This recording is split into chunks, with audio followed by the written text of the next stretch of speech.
If you have any of these 6 players on your Dynasty rosters, you are set for the next 5+ years because these players are worth their weight in gold. So today, we're talking 6 Dynasty players who are emerging as stars for your teams.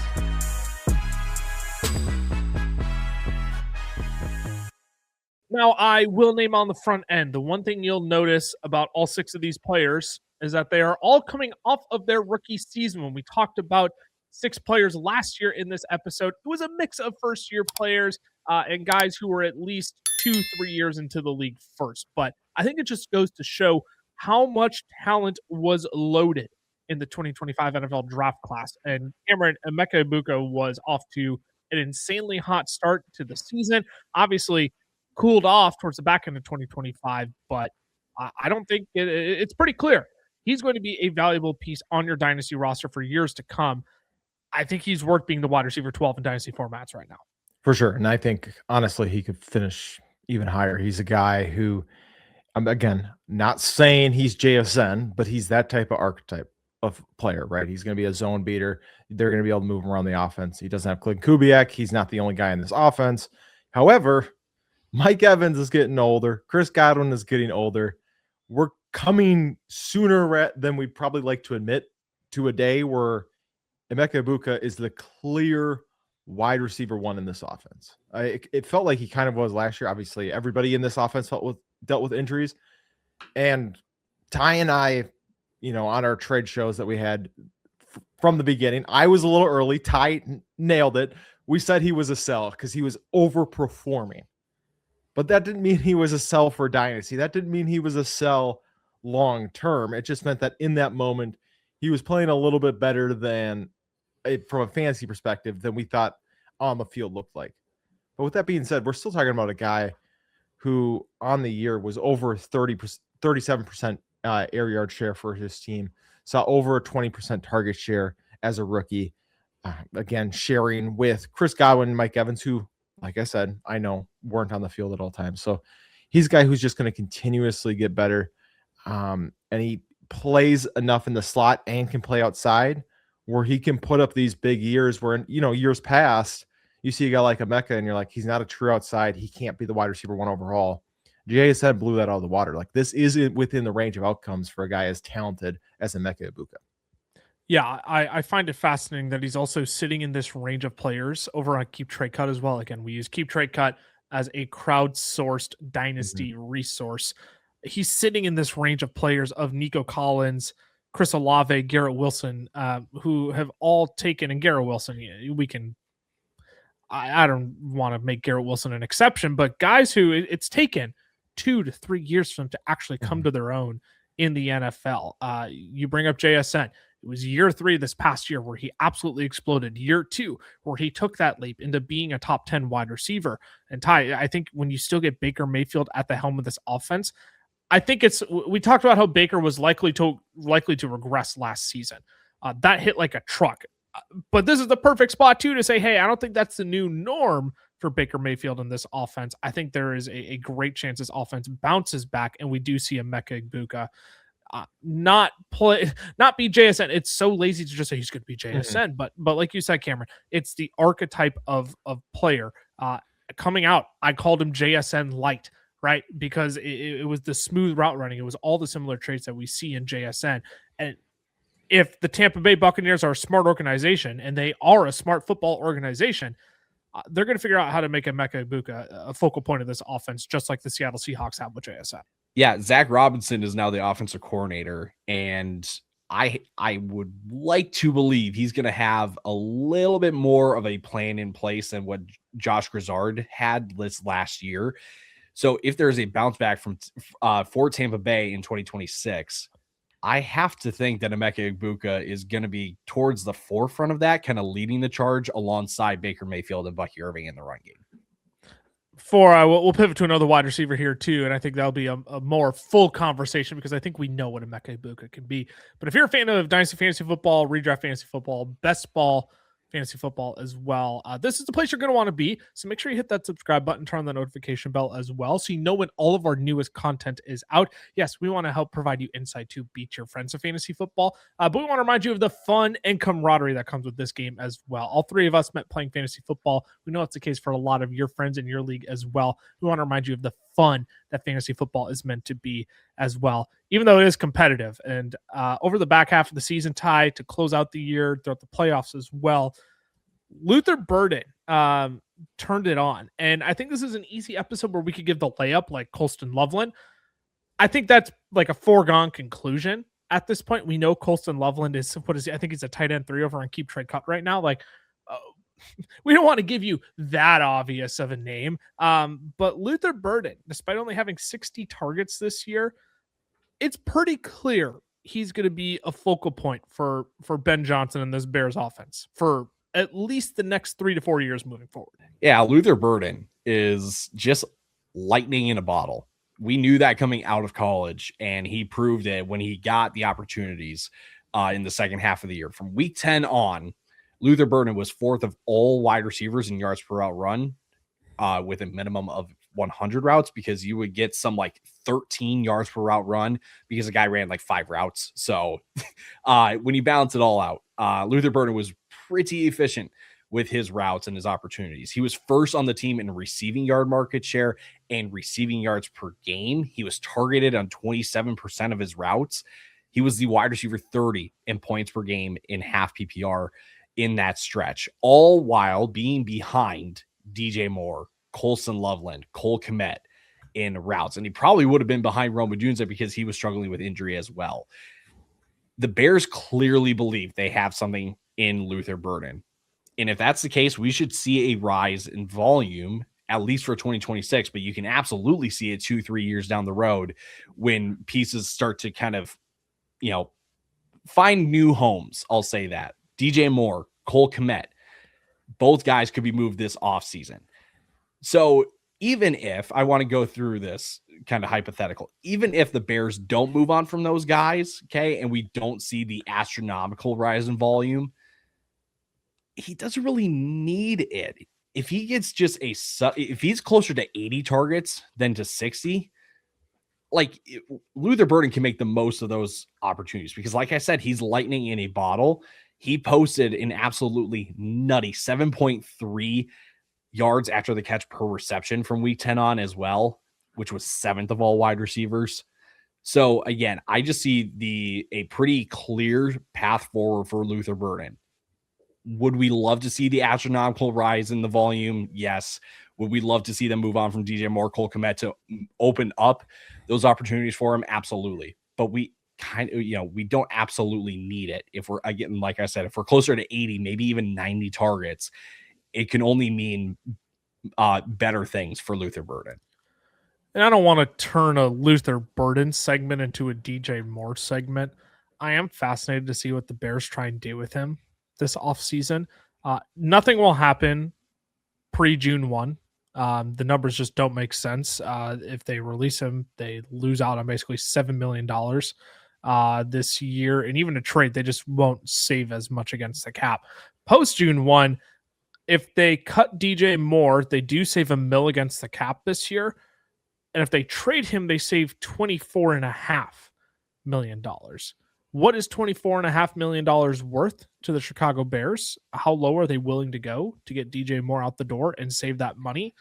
TBD. But what I do know, Cameron, is that I think Luther Burden is essentially being tailored, if you will, to be the DJ Moore replacement in this offense, while also being able to get him over the middle of the field looks as well to allow him to do some damage after the catch. I don't have the number right in front of me, but the number that encourages me, 3rd in yards per route run of all receivers this year. Some can fact check me on that, but I'll let you chime in here, Cameron, because the upside here is bonkers for Luther Burden in my mind. Yeah, he's a guy. He had 17 design touches this season already for him. So Ben Johnson's going to utilize him. The key is going to be, I think, for him, are we going to see them try to keep him just as a gadget guy, or is he going to be, the full slot guy who we sometimes use in design plays? right? That's the key. What we saw on the field, it was pretty clear. He is dynamic. You need to get the ball in his hands, right? That's what it was. When you watch Luther Burden play, especially in that game where who was that against week 17? Where he just absolutely popped off. Oh man, why can't I think of it? It was it Green Bay? It they was played? San Francisco. San Francisco. And Yeah. he every time he touched the ball, it was like you couldn't look away. And that's just how it looked every single time. So you have that aspect of Ben Johnson sees that. We saw him in, obviously in Detroit.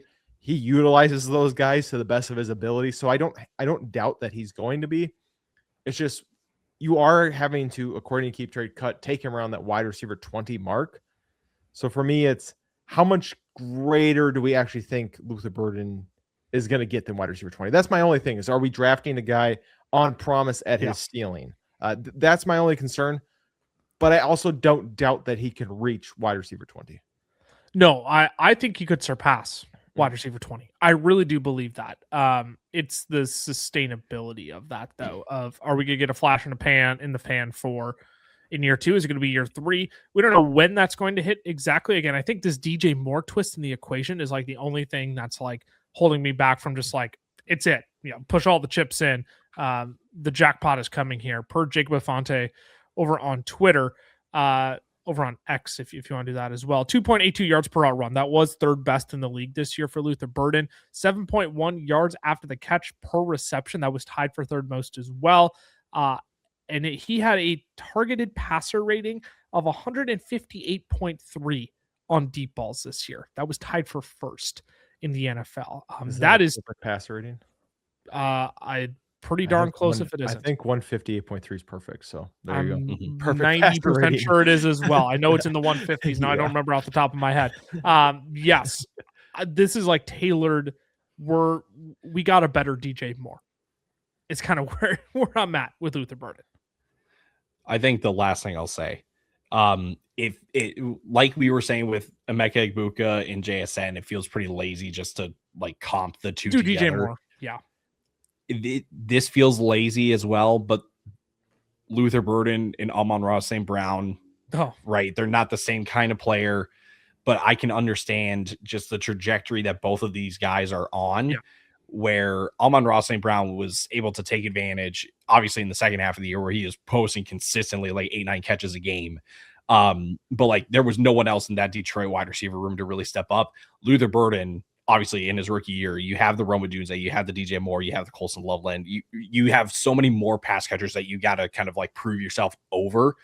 That again, if things do kind of shift around and guys get moved, like Luther Burden could very easily kind of stand out as like, hey, he's the guy that we kind of need to target the most, even with a Rome Odunze and Colson Loveland on our offense. I'm going to transition to a player. This might be probably one of the more obvious names we talk about on the episode, but I want to make sure we do Omarion Hampton justice because I have two lines of thinking with Omarion Hampton in regards to his rookie season. The first is that obviously we were robbed of what I think would have been a top 12 finish for him had he played the entire season this year. He averaged 15.1 points per game in only 9 contests this year. And Dwayne McFarland over at Fantasy Life noted that in games where Hampton handled at least 55% of the team's rush attempts, he averaged 19 fantasy points per game.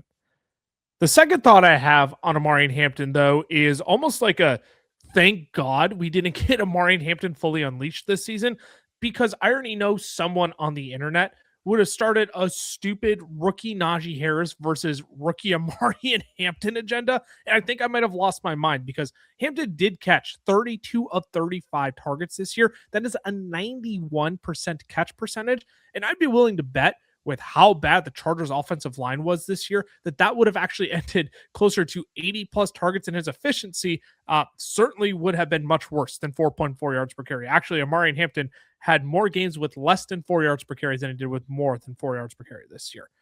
The great news, though, going into 2026 is that the Chargers offensive line will finally be fully healthy. You get Joe Alt and Rashawn Slater, back at tackle. I think they're the leading candidate to sign Tyler Linderbaum. I'm getting a lot of pushback on that, but like, if you got the cap space that the Los Angeles Chargers do and the needs to fill holes along the offensive line like the Chargers do, you give Tyler Linderbaum the blank check and you say, what do you want? We'll pay you. We have the ability to pay you more than any other team in the league. And I also think they actually could take a guard at 22 in the draft. You look at Penn State guard Olavavega Ioane at 22 as well. Nailed it. I knew that was going to get Ty. I knew Ty was going to be impressed with that one. You nailed it. I knew he was going to be impressed with that one. Practicing in the mirror today. Olavavega Ioane. Yeah. Olavavega Ioane out of Penn State. I think they could take him too. One of the best guard prospects in the NFL draft. All that said, you also bring in Mike McDaniel, right? Who is literally a genius in the run game. People are thinking like passing game, good offense. No. Per Ian Hartitz, again, over at Fantasy Life, since 2017, Mike McDaniel's run games have been top 10 in running back yards per carry and second in explosive run rate. That goes back to his days as a run game coordinator in San Francisco. So for me, sky's the limit for Omarion Hampton here. And I really do think there's a world come this time next offseason. Dynasty running back rankings are Bijan Robinson, Jahmyr Gibbs, and Omarion Hampton. I seriously think that's how high the ceiling can be for Omarion Hampton. Now, I'll admit, I am slightly lower on Hampton, the player, than I think you are, just as an overall talent. I don't think he's a guy who's going to see that running back one overall. However, like you said, playing under Harbaugh with Mike McDaniel calling the plays behind a healthy offensive line, I still think he's going to produce at the, enough where he's worthy at 23 years old of this running back 5 rank. I just don't see him becoming the running back 1 overall. To me, I do think it's just limited enough that we don't see him quite elevate to that point. I'll talk about a running back later. You probably know, since we're talking about rookie running backs, who I'm going to go with a little bit later, especially if you've listened to our podcast before. Yes. Oh, man, my darling. Sky's the limit for Caleb Johnson. Yeah. Sky is literally the limit. Can't handle threw me off. I am just rattled now. But Hampton, I think he's going to be good. I think he's going to have next year is going to be fantastic. Second year running back in an awesome scheme with a healthy offensive line. We'll see though, is that a product the year after of Mike McDaniel and just the way that the offensive line set up, or is that actually Hampton? Because I don't think McDaniel's going to be the Chargers OC for multiple years to come. I think it's going to be a pretty quick turnaround, especially if they're successful next season running the ball with Omarion Hampton. I will give you credit there, because I do think if Mike McDaniel does his magic with this offense, it's not going to be long before he finds himself another head coaching job. I wouldn't be surprised by that at all. Ty, where are you at on Omarion Hampton? I talked about him kind of being in the big 3 with Bijan and Gibbs potentially at the end of next season. How high is the ceiling here? Definitely in the top 3. I've been in on the talent of Omarion Hampton. And I think you kind of touched on it with like the Najee Harris bit and stuff like that. If you don't bring in you drafted Trey Harris, right? But like your 3 receivers are going to be Lat McConkey, Quentin Johnson, Trey Harris. And Amari Gatson, you would like to think that you could be. Any chance we get to play that drop, I'm going to do it. I'm glad that you picked it up, because I was like, I hope somebody's ready. You can hope, like they probably want to make him some sort of contributor. I'm not trying to say that he's going to be, a focal point or anything in that passing attack, but like there's room to grow in the receiving game. Okay. And like you said, improvements on the offensive line, we get closer to the goal line, it's going to be Omarion Hampton territory. It's going to be more than 5 touchdowns. Absolutely. So, I think he can definitely push to being a top 3 guy by the end of the year. Maybe need some help along the way, right? Your Devon Achans, Ashton Genties, TreVeyon Henderson's, right? But like when you look at the player itself, there is no brighter outlook for a running back other than Bijan and probably Jahmyr Gibbs than Omarion Hampton. Today's show is brought to you by our friends over at Underdog, where you can get into the game this season playing Pick'em. It's extremely simple. Just pick higher or lower on 2 or more of your favorite players. For example, I'll pick the higher on Justin Jefferson, Jamar Chase, and Xavier Worthy. If I played $10 and got all 3 of them right, I would win $60 just by watching football. And that's the beauty of Pick'em. You can track your picks and your wins while you enjoy the game. Now, if you're not on Underdog yet, scan the QR code on your screen or use our code FELLAS when you sign up, because new customers will get $50 in bonus funds when you play your first $5 on the app. Plus, Underdog will give you a free pick to use in your first entry. Again, that's code FELLAS over on Underdog. Now let's get you back to the rest of the show. Cameron, you already alluded to this. You're going to talk about another rookie running back here from this past season. And I do think it's worth having a blossoming conversation around TreVeyon Henderson based on what we got during the middle of the season with Ramondre Stevenson missing time. Now throughout the postseason, though, towards the end of the season as well, it hasn't been all sunshine and roses here for TreVeyon Henderson. So in the nature of this episode, I think we know the talent that TreVeyon Henderson has. We got glimpses of the talent that TreVeyon Henderson has. He would count as an emerging star in my mind, but I do think this is a more nuanced conversation than just saying, hey, he's talented and he's young, and I still believe in him. Yeah, for sure. And I think that Ramondre Stevenson is going to be a part of the New England Patriots next season. Like, I want to get that out of the way. I'm not saying this because I think this is going to be his full backfield. I'm not saying this because I think that there's never going to be a second running back. TreVeyon, to me, does feel like a guy that you're always going to have another running back in the mix. That's just what he feels like to me. But looking forward, what I've seen from him, the way that I'm assuming he's going to progress, is that receiving work that we saw when Ramondre is out, that is going to be what carries over into next season. I understand the playoffs, they go back to who they trust, especially in a game like Denver, or that one in Denver where it's snowy. You got a great defense. It's just, which I guess doesn't make much sense either, since Ramondre Stevenson can't hold on to the ball and TreVeyon can, but I guess that's another. But you know what I mean? Like, they're going to the veteran in those situations. And that doesn't worry me for next season.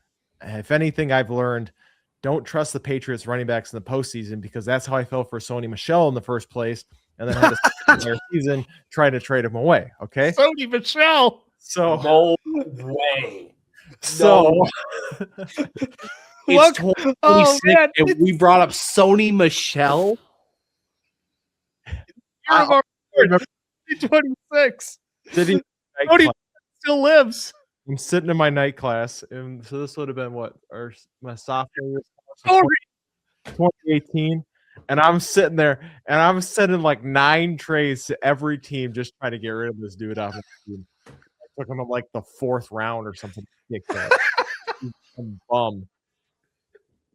But yeah, ridiculous. So TreVeyon is a guy I think can handle the workload. We know he's explosive. He's going to get the receiving work, and he finds the end zone. I mean, he had 4 games with 2+ touchdowns in his last 8. So we'll take the double-digit touchdowns. I think that he's going to continue to progress. And if you're watching this offense, they look really good, and their receivers aren't very good. So I feel like they're only going to get better with Drake May, score more touchdowns, and TreVeyon obviously averaging over 5 yards per carry. The big playability, that's not going anywhere. So I think that it's just a storm of, he's going to progress as this team progresses, and both are just going to continue to get better. The one thing I want to be careful about when we talk about TreVeyon Henderson as well is, especially when we look at what's happening over the final stretch of the season here with the Patriots in the Super Bowl, their playoff run, even to close out the season, is I don't think that they're not shutting the door on TreVeyon Henderson. Is he in the doghouse potentially? I think we could have a conversation about that, but Ty, I don't know if TreVeyon Henderson stays in the doghouse through the offseason going into next season, and he's just like a sunk cost. I think the Patriots still believe in TreVeyon Henderson, but when you're on a roll to get to the Super Bowl like they are, you just can't afford to have TreVeyon Henderson cutting back or bouncing to the outside on open holes in between the tackles. I'm still just so thrown off by the Sony Michel stuff. Like I'm now like in the rabbit hole of like, where's he at now? What is he doing? Like I feel like Sony. I know we brought up the whole Audric Estime meme last episode, but like Sony Michel was like the OG Audric Estime. You know what I'm saying? And then like people actually fell for it that he went in the first round. Like, yeah, man. And tell me, like, yeah, he retired because his body was telling him it was time to call it quits after just 5 years and pretty minimal work. That just tells me like Sony, I hope you're doing well. Okay, I really 900-yard seasons, back-to-back 900-yard seasons, and he had a 2-touchdown game in the postseason. Actually, 3, I think, if I remember correctly. So, what a beast! What a beast! Do you want to take a crack at his Instagram handle? Jersey list. What? What? I asked him about his Instagram handle, and you're just like, "Oh yeah, he's on my jersey list." Is it at Sony Michel? No, it is. It is. Go ahead and say it. It's Fly guy, 2 stacks. I like it. He just Cam's gonna go change his. He's gonna go change his handle to Fly Guy 4 stacks after this. He just posted 3 weeks ago about his time in New England. Quote, "You make your money in regular season, you make your name in the postseason." Exactly. There we go. There we go. Hey, and a month ago he said happy holidays from the Michelle family. What a nice guy. What a nice guy. 28. Tony's still doing well. 2018. Still reminiscing on the good days of his NFL career. 3 games in the postseason, 71 attempts, 336 yards, 6 putties, average 112 a game. They won the Super Bowl that year. Yeah, Sony's that guy. I'm surprised. I'm just surprised that Kwesi Adolfo-Mensah didn't bring him in because he's such a great guy and that he's such a culture guy. Seems like his profile. Anyway, too soon. Let's bring this back to TreVeyon Henderson, shall we? I don't even know what question you asked, so I'm just going to ramble with my thoughts on TreVeyon. Well, I want to be careful about the lens in which we look at TreVeyon Henderson, right? Because I think people are going to fall into the recency bias of he's been in the doghouse basically since Christmas, and he hasn't been able to find his way out. But I think when you're on the run that the Patriots are on, it just makes sense that you're not going to force TreVeyon Henderson into more playing time if he's bouncing out runs when there's holes in between the tackles for him to explode through. That's 100% true. And I wonder, sometimes, yes, you want the explosive rookie running back to hit the ground running. Sometimes it's just a slow burn and it's going to take a while to kind of get adjusted to things. And not going to say that like the New England rushing game was like the perfect situation to go into, but I have to think that like, hey, we are going to come around here eventually. We are going to learn from this past season. So you know what? Yeah, we're going to learn unlike some other running backs. Sony Michel. And don't hit that never dies. Boom. What are we doing? So I can understand that like you look at a running back 7 price tag or value on TreVeyon right now and go like, oh, that's pretty hefty for what he did this past year. Give it time. It'll come around eventually. I'll come right back to you, Ty, because I think the next name that you bring up here, we're going to pivot to quarterback. Actually, we're done. Slight spoiler. We're done with quarterbacks, or we're done with wide receivers and running backs for the rest of the episode. Tyler Shough, an emerging star in Dynasty. I'm curious to hear your stance on this one. I mean, he's got share the same name. We get it. Yeah, any guy with the name Tyler is an emerging star, no matter what industry, no matter what platform, emerging star. Okay. Tyler, the creator. True. He's not an emerging star, but he been a star. He been a star. Okay. Tyler Shough. Okay, we need to get back to football talk really quickly. Tyler Shough from week 12 on until the end of the year. He was the quarterback 7 in points per game with 3 rushing touchdowns. He was 4th in adjusted completion percentage. He was 4th in rushing yards per game at the quarterback position. He was 7th in passing yards per game. like Shough really settled in the second half of the year, and it showed in fantasy. No one really paid much attention to it because it's the Saints. Okay, so how exciting can it really be? But the thing that gives me some optimism and some hope that he can kind of continue the path that he's on and continue to at least be a star in fantasy. Not saying he's going to be a star in the actual NFL, but the foundation has been set here in New Orleans. This New Orleans team can look to grow now and build upon this past year. You've got Kellen Moore as your play caller, Chris Olave as your wide receiver one, your bona fide wide receiver one. You got a young tackle tandem in Kelvin Banks and gosh, I'm blanking on his name. The guy from Oregon State. Penning. Talizi Fuaga? Is that his name? Oh gosh. Yes, Fuaga. Thank you. There it is. Fashawn was with the Jets. Yeah. Oh boy. So like I said, like the offensive foundation is set for Tyler Shough. But what gives Shough even more intrigue in fantasy is just the lack of a run game in New Orleans. The offensive line had major issues in the run game. They were much better in pass protection. Yes, the injuries to Alvin Kamara and Devin Neal throughout the year certainly didn't help, but even when they both were healthy, it really wasn't anything that you could rely on or fall back on. So if the run game continues to struggle, I don't think the rushing opportunities goes away for Tyler Shough. Yeah, you can make the argument that most of his rushing work came from scrambles, but hey, if the guy can get out of the pocket and move a bit, he's going to keep doing that. So I understand the Saints won't be a great team.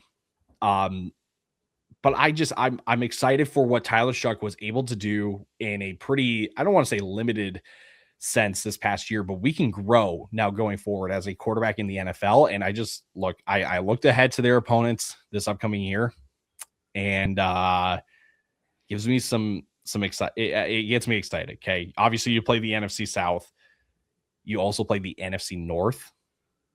So you get the Bears, you get the Lions, the Vikings, obviously with Brian Flores, going to be a pretty tough matchup there, but like there's points scored in those games. You get Baltimore, you get Cincinnati, and you get the Giants. If John Harbaugh can kind of get things going there in the Meadowlands, like Tyler Shough could sneakily get into like the top 15 quarterbacks next year. And it wouldn't surprise me if he's pushing to be kind of a fringe quarterback one when it comes to fantasy.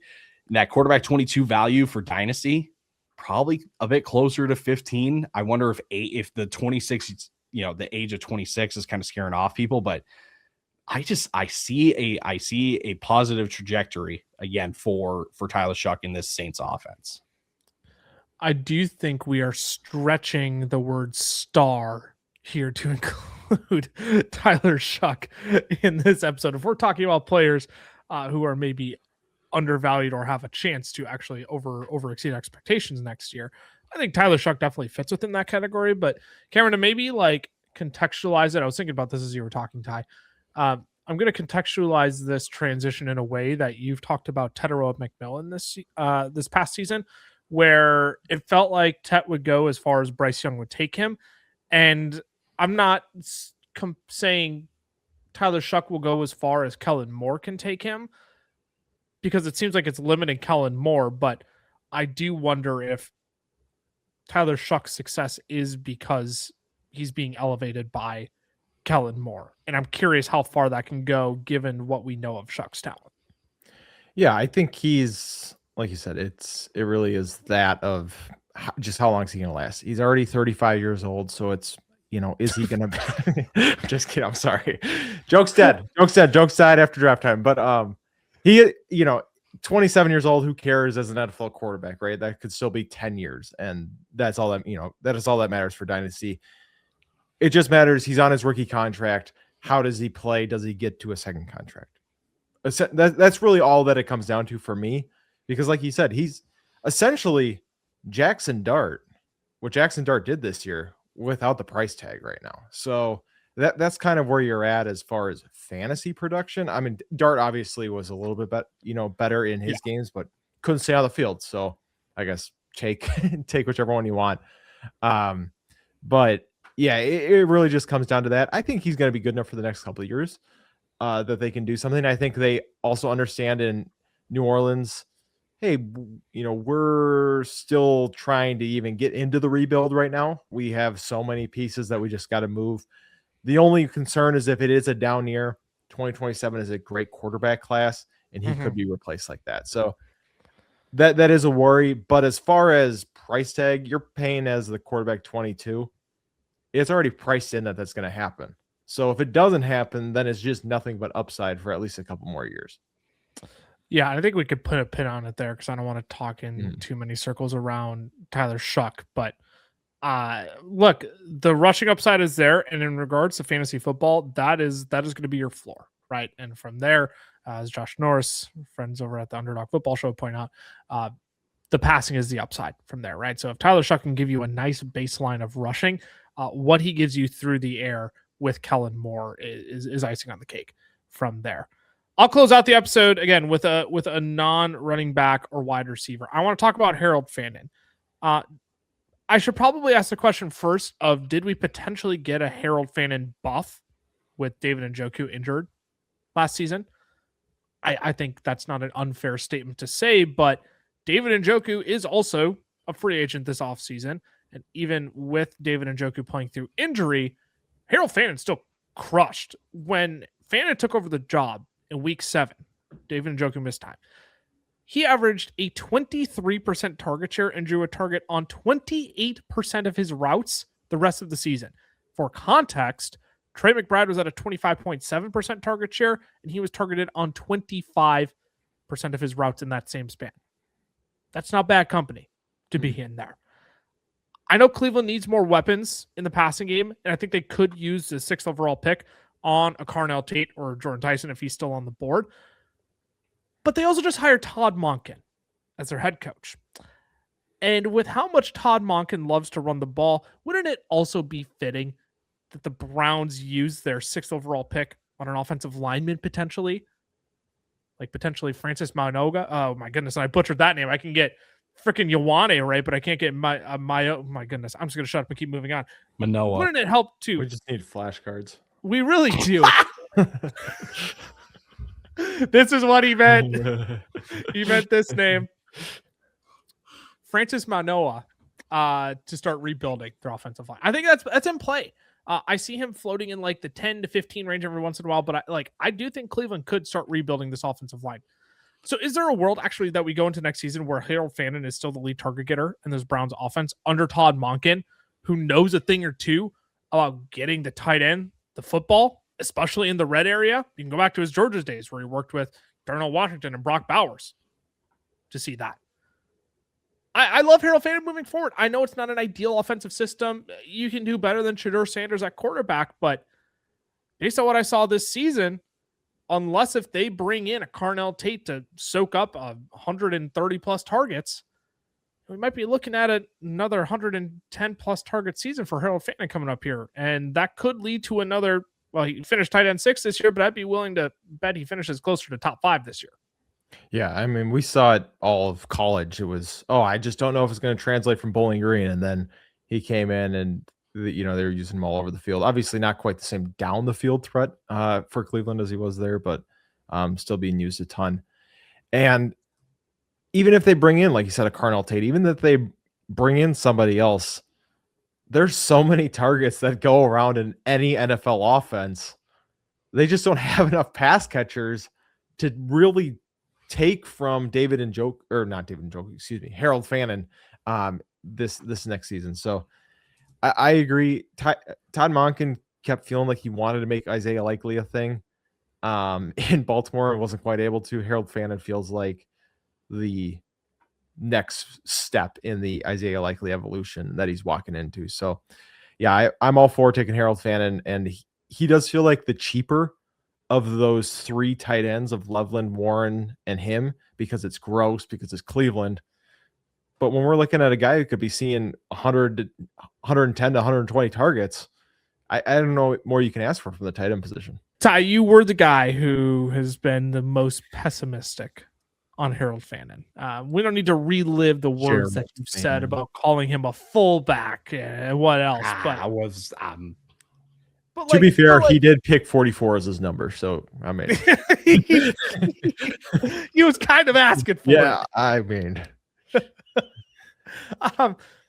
Where are you at in your, I'll say, evolution of of where you're at on Harold Fannin? Well, okay, you brought up the whole Brock Bowers thing. Okay. I don't want that to be the sole comp for Todd Monken and Harold Fannin. And no, Brock it's Bowers. not. But just people go, well, Harold Fannin is so much smaller than Brock Bowers. Okay, but Brock Bowers coming out of Georgia in 2024, 6'3" and 1/8 inch, 243 pounds.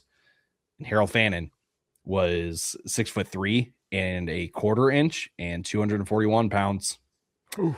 So if there's a guy that would be able to utilize an undersized tight end in run and passing games, Todd Monken's track record is pretty good. I'm just going to say. So I feel like just for the bit, I have to still hold out on Harold Fannin just to, again, keep the bit alive that, yes, this man is a walking fullback, but he's getting the right coaches in place to help him elevate his game. But in all honesty, like, there is a world where Harold Fannin is option number one for Shough for whoever the quarterback is. Whoever the quarterback is. You mean Pro Bowler Shedeur Sanders? Yeah, Pro Bowler Shedeur Sanders. Put some respect on his name. Wait, just like Justin Fields was? Yeah, Hey, could they bring back other Pro Bowler this year, Joe Flacco? Maybe. First team in NFL history to start the season with 2 Pro Bowlers on their roster. Unbelievable. Gosh. Anyway, yes, there is the opportunity through draft or free agency that the Browns do bring in somebody just in, and it's another mouth to feed and all that stuff. But I have to believe that Harold Fannin is going to be a staple of the passing game, no matter who else is in this pass catching group. He showed enough to me in his rookie year, walking away with 107 targets as a rookie tight end, as undersized as you are, is no small feat. It means you got something that teams can value. So, Harold Fannin kind of flying under the radar when it comes to kind of the young tight ends right now. And I'm not going to sit here and say that, like, hey, you need to go invest in Harold Fannin right now, but just, hey, if you've got him on your dynasty team, you're sitting real pretty right now. You're in a great spot, especially if the Browns add Francis Manoa to their offensive line. And maybe, just hear me out. When Quinshon Judkins is still returning from his injury, maybe we get a backfield tandem of Dylan Sampson Strong? and Sony Michel. Oh, gosh, the bits that won't die on this episode. Okay, we need to put a pin in. People have tuned out at this point. Hold on. I just want to say, like, right in that top corner, doesn't that look good for like a Sony Michel jersey or something? Oh yeah, look at that. Yeah, how much does a Sony Michel jersey cost these days? Probably $10 on DHgate. I was gonna say, go on to DHgate and you can get your pick of the litter, buddy. Although with tariffs, it's probably like 37. But yeah, I was gonna say, do you want to pay the extra on that? That's all right. It's worth it. Are there signed Sony Michel jerseys out there? That'd be even better. That's the next giveaway, is the signed Sony Michel signed Sony Michel jersey. Those gotta be rare. Like 1 of 10 ever. From I don't know if it's Nico or Nico, Nikco Sports Memorabilia, a Sony Michel autographed jersey, currently for sale for $114, discounted from $219. I wonder how long it's been discounted. Probably for 6 years. Hey, now, what is? Do you want the black jersey? There's also a Sony Michel signed black style college jersey. No, I want the Rams jersey. Oh, you want the Rams jersey? Let's see what that price is. Ooh, I don't think those are available. How about $134 on eBay. That's cool. How about a little PSA 10 Sony Michel action? There we go. A little PSA 10 graded Sony Michel trading card. Wear it around my neck. My neck. Cam shows up to next episode. And he's like, his chair is set high. He's sitting here right in the middle. It's like the mic's off to the side next episode. It's just a Sony Michelle card. Oh, good thing no one's watching. Yeah. Oh man. Oh goodness. Well, if you are hanging around and you've enjoyed the bit, you may as well hit that subscribe button at this point, because we go off on tangents like that pretty frequently to bring you all some joy and laughter into your day as well. So appreciate you all hanging out, sharing our journey with us here. If you want to follow our other socials as well, FFL is over on Twitter. The FFL is over on Instagram, Fantasy Football Fellas on Facebook and TikTok. And that is all exclusive content for you all over there. It's not recut up podcast content. It's all exclusive content. But if you're a YouTube person through and through, we completely understand. Fantasy Football Fellas Shorts is the place you can find that as well. If you want more content from the three of us specifically, I'm at Lucas Wenzel on X, Camlaw, FFF for Cameron, Tyler _Plath for Ty. We'll be back later this week to do the inverse of this episode. Not players emerging as stars, but players who are fading as stars in Dynasty formats as well. We might need to say adios to their value in Dynasty leagues. Till then, we'll see you next time. Deuces. Deuces. Deuces.